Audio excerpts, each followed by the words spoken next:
There's so much fitness advice out there, and that's exactly what's keeping you stuck. How do you actually know what's working when every week you're switching from one trend to the next? After years of yo-yo dieting, binging, restricting, and just feeling stuck in my body, I lost 60 pounds, and for the first time, it actually felt easy. Not because I did more, but because I finally stopped doing what didn't work. In this video, I'm sharing the fitness advice I stopped following to actually see results. And no, it's not basic stuff like sleep more or do less cardio. And honestly, some of these might be a bit controversial, but they're the exact shift that finally changed my body. These will help you cut through the noise and finally figure out what actually works. Number one is that women should train like men. Let's start with a controversial one. One thing I stopped believing is that women should train exactly like men. And I don't mean it in a way that we as women shouldn't lift heavy or that we are weaker or less capable, but because a lot of the times we just have different goals. Why would I follow a typical gym bro split that prioritizes muscle groups that I don't actually care about developing? Like, why would I dedicate a whole day to chest when I'm not trying to develop my pecs? That doesn't mean I skip it entirely. I still balance my training to avoid imbalances and injuries. Just like some people choose to prioritize strength or performance, I'm prioritizing building muscle in the specific body parts that I want. There's nothing wrong with being intentional about your goals and not following generic workout plans that were made by men for men.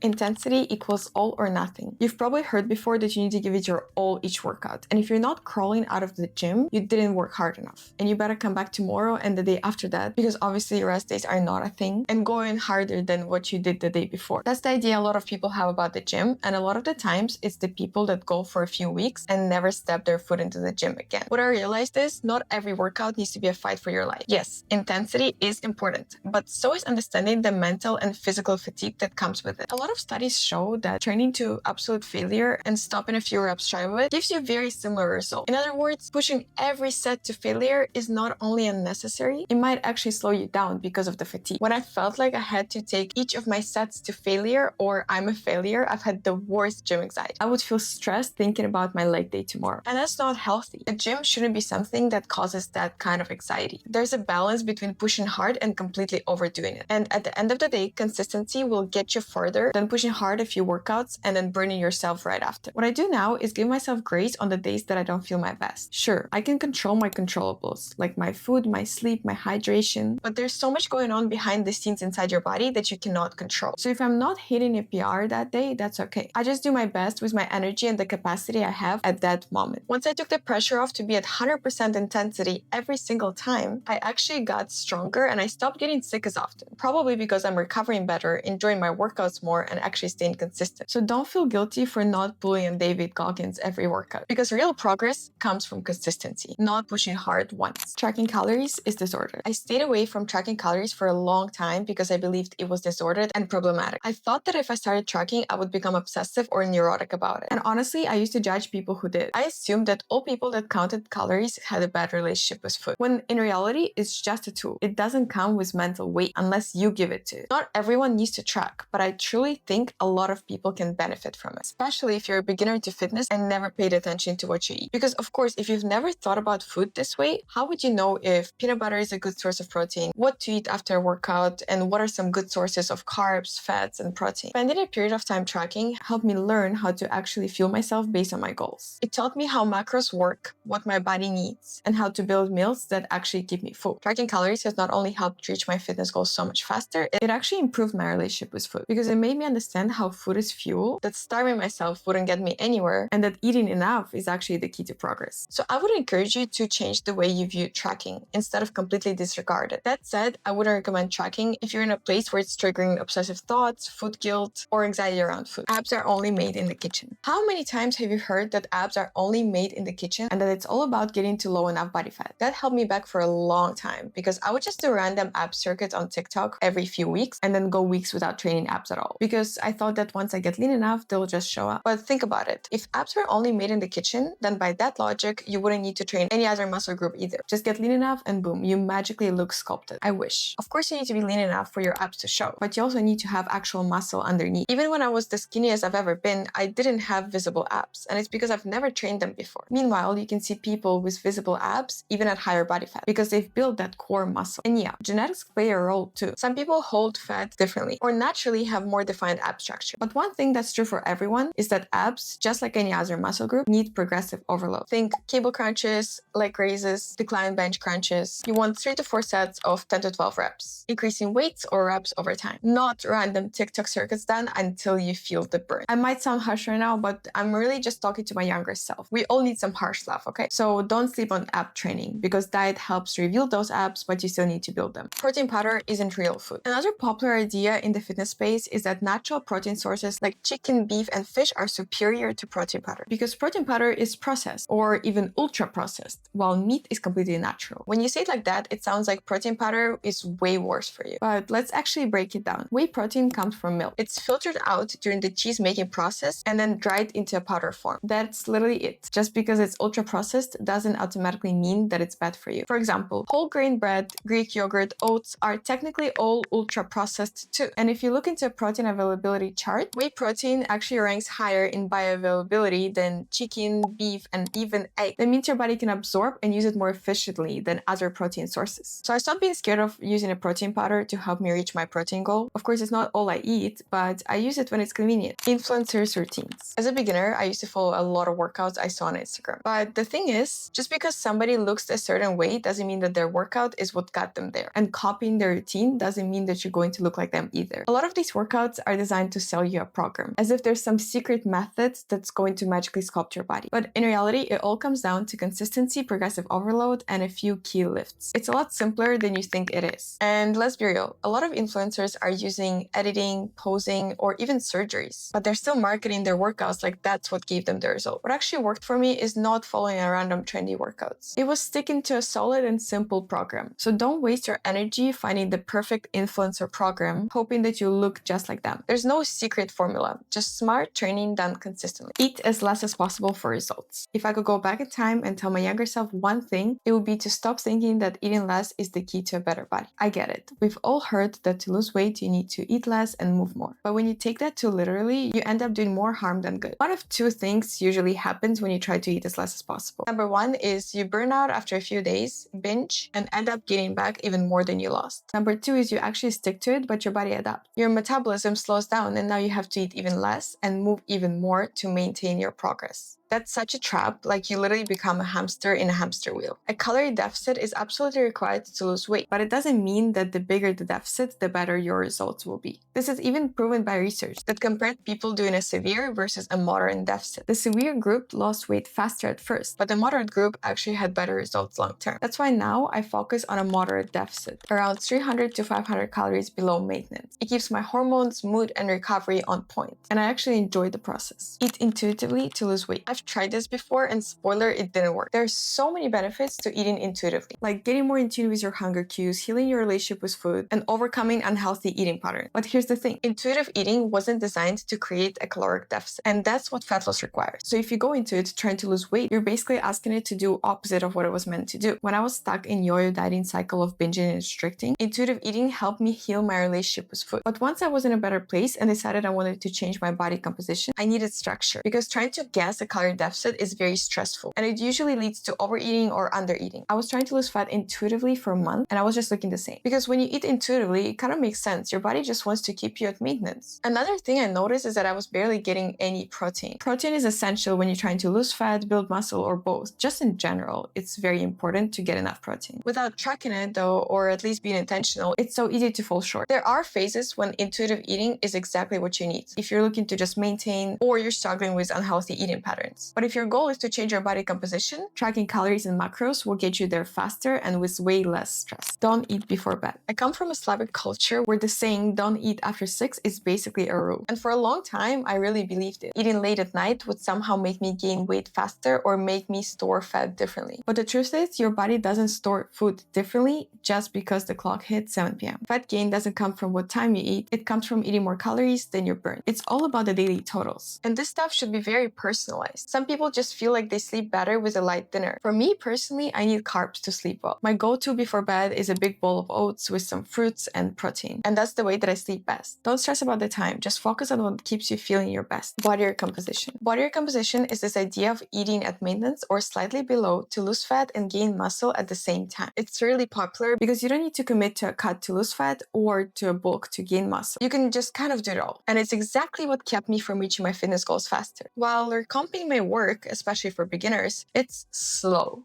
When I went into it, the lack of changes from week to week was so discouraging, it led me to constantly question if I was doing it right or if I was just wasting my time. With the same energy I put into my training and tracking my intake, I could have gone into a proper cut first to lose fat and then into a bulk to build muscle. And that's exactly what I did. I saw more progress in 2 months than I did the entire time trying to recomp, which was around like 4 months. If you have patience, body comp may work for you. But for me personally, focusing on one goal at a time is a lot more effective. Free weights are better than machines. When I first started going to the gym, I avoided machines completely. Somehow, it got into my head that if you weren't using dumbbells or barbells, it didn't count. Like machines were for beginners or just didn't build real muscle. In reality, studies show no real difference in muscle growth, whether you're using machines or free weights, as long as you're working hard and progressing over time. While most of my lifts are centered around free weights, I use machines strategically too. They are great for isolating the muscle and providing you stability, so you can safely train to failure. And when your goal is to build muscle, that's huge. If you always do machines or free weights, try switching it up. Sometimes doing a variation of a movement helps you feel the muscle differently. For example, I always did lateral raises with dumbbells, but I've been trying the lateral raise machine and it isolates my delts so well. So don't stay away from machines. They are a great tool as well. Weighting yourself daily. One thing I definitely don't do anymore is weight myself every day. I know a lot of people say it's more accurate because your weight fluctuates day to day. So weighting in only weekly might not show the full picture. And that is completely true. I just don't follow that at all. Instead, I weight myself once every 2 weeks, even when I'm in more precise cutting stages. Because weighting myself daily is just not a habit I want in my life. Even if you feel completely secure and confident in your body, it is very difficult to not let the scale number affect how you feel. And there's no winning there because even if the number decreased, you start feeling accomplished with yourself, still letting the scale affect how you feel. Weight naturally fluctuates so much, from water, stress, sleep, hormones, food volume, and knowing my exact weight every single day doesn't actually help me make better progress. Now I track my measurements, weight, and take progress photos every 2 weeks, and it's been working great because even if my weight does fluctuate, there are other metrics I can rely on to show the whole picture. Waking up at 5 a.m. I stopped trying to force myself into the whole wake up at 5 a.m. trend. It's romanticized online and in books like it's the key to success. And for some people, it makes sense because of their schedule and preferences. But if waking up at 5 a.m. means you're only getting 5 to 6 hours of sleep, it's literally doing the opposite of what it should. Getting enough sleep should always be your #1 priority. Lack of it affects your stress hormones, slows your recovery, makes you hungrier and moodier, which not only sabotages your fitness progress, but your day-to-day life as well. When I was trying to be in the 5 a.m. wake-up club, I felt like a zombie. I was moody, bloated, puffy, exhausted all the time. And no matter how hard I tried, I just couldn't manage falling asleep at 8 p.m. every day. It's all about building a routine that works for your life. And if you don't have to wake up at 5 a.m. because of your job or your lifestyle, stop forcing it. Just figure out a bedtime and wake up time that is realistic and actually helps you feel your best. Intermittent fasting. We've all heard of intermittent fasting by now. It's when you fast for a portion of the day and eat all your meals within a certain time window, usually 8 to 10 hours. And for most people, it means skipping breakfast. It's been super popular for a while now, especially with Andrew Huberman and other creators talking about benefits for insulin sensitivity, reduced inflammation, and even weight loss. But here's the thing, weight loss still comes down to your total daily calorie intake. Intermittent fasting just works by creating a calorie deficit. But if your total daily calories are the same, when you eat makes no difference. For me personally, I like eating in the morning. I wake up hungry, and when I used to fast in the morning, I was very low energy and irritable throughout. My cortisol levels were way too high. And one thing that ruins your fat loss is your stress level. Now that I eat breakfast again, I feel way more focused, productive, and less stressed in the mornings. So don't force something if it doesn't work for you, even if it's super popular online. Because while for some people it may work great, it might not work for you, and that's normal. Those are all fitness rules that I stopped following. Let me know in the comments what's one piece of fitness advice that you stopped following that's made a huge difference for you. I love hearing your stories, and we can all learn from each other in the comments too. And if you want to know exactly what works, you can watch my video on 11 cheat codes to weight loss. I break down simple fat loss hacks from mindset shifts to tactical tips that will actually help you make progress. Thanks for watching, and I'll see you in the next one.